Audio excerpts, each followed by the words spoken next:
फोरोंनानै गालांखादों। जोङो डाइरेक्ट आलादा रायजो मोननांगौआ गोब्राब, सम्भब नङा। जोङो मोनसेनि उनाव मोनसे मोनसेनि उनाव मोनसेसो जोंनि आलादा रायजोआ मोनसे समाव जाफुंहैनो हागौ। हाग्रामा महिलारि आरो मानव गेदेर प्रमद बर' जे सारनि जे बे खोथायाव नोंथांमोनहा खारन जे दान्थे बिदान्थेखौ नुबाय थादों, नाथाय सैथो बाथ्राया एक्स चिफ हाग्रामा महिलारि सारनिफ्राय ओंखारदों। नोंथांमोनहा दसे उनाव नुगासिनो दङ, भिडिअखौ नायजोब आरोखि। आरो चेनेलाव गोदानबा चेनेलखौ साबस्क्राइब खालामनानै ला, आङो बेखौनो गुरै खावलायनाय जाबाय। हाग्रामा महिलारि सारा जे बर' हारिया खनसेनो बड'लेण्ड मोनगोन बेयो असम्भब आरोखि। नै दा बे बुंदों थाथ' जोङो माखासे बिसयआव जोङो नायथ' जोङो सुक्ति खालामनांगौ जायो। एबा हाग्रामा महिलारि सारनि जे BLT सुक्तिया डाइरेक्ट बड'लेण्डनि थाखायनोमोन। जोङो भिडिअखौ नायनानै लाग्रोनि रायजोफोर।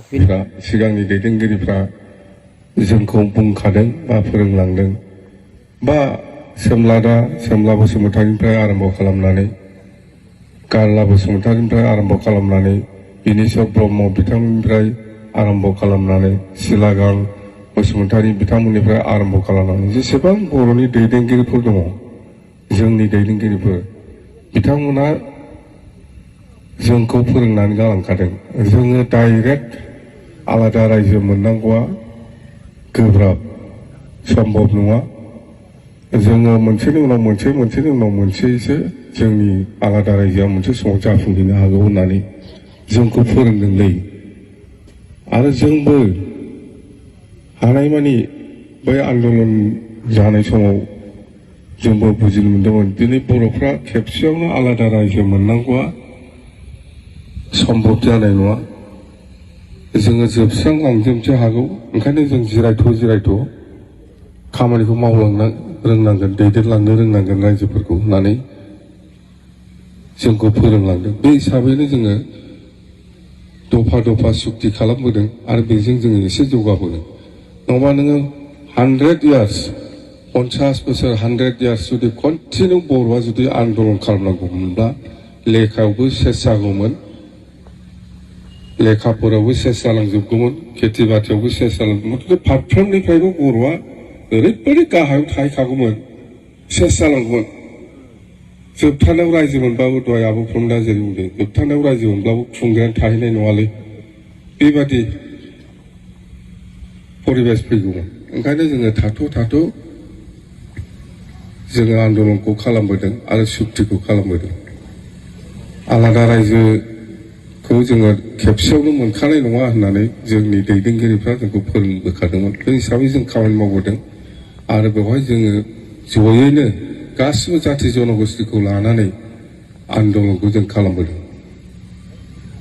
जोंनि बर'नि आन्दलनाव खालि बर'ल' नङा, गुबुन जाथिफ्राबो हेफाजाब होआखैबा जोंखौ थानाय जानाय, नङा होमबा, माबा स्टिक रोगानाय बा माबा मोनसे बाजार खालामहैनाय बा माबा मोनसे खबर हैनाय, बेफोराव जुदा जातिफ्राबो जोंखौ हेफाजाब होआखैबा होदों, बहुदानो होदों।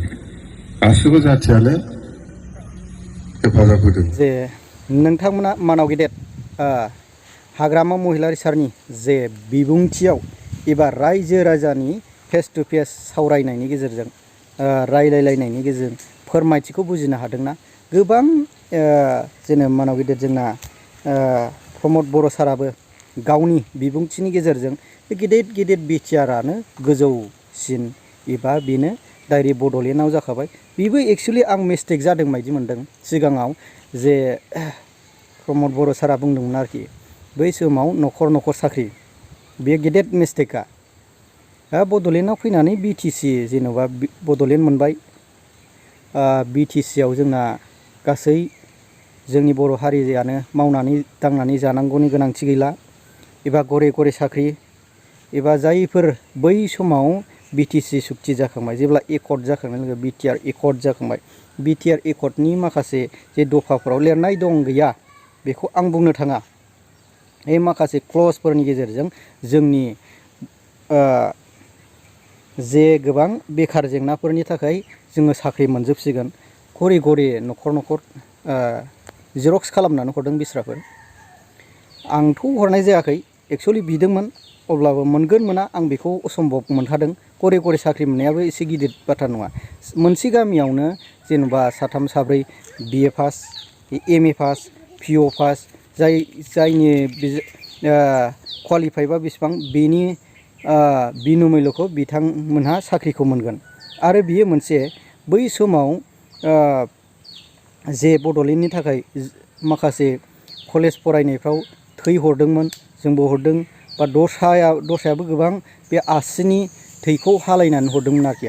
आसिनि थै हानानै हरनाया दिनैसिमाव माबे जोङो फरजायाव मोनफैखो रायजोफोर, नोंथांमोनहा निस्सय बुजिखागौ। अब्ला नै दा माबे परिस्थितियाव रायजोफोर नोंथांमोना फोरमाय।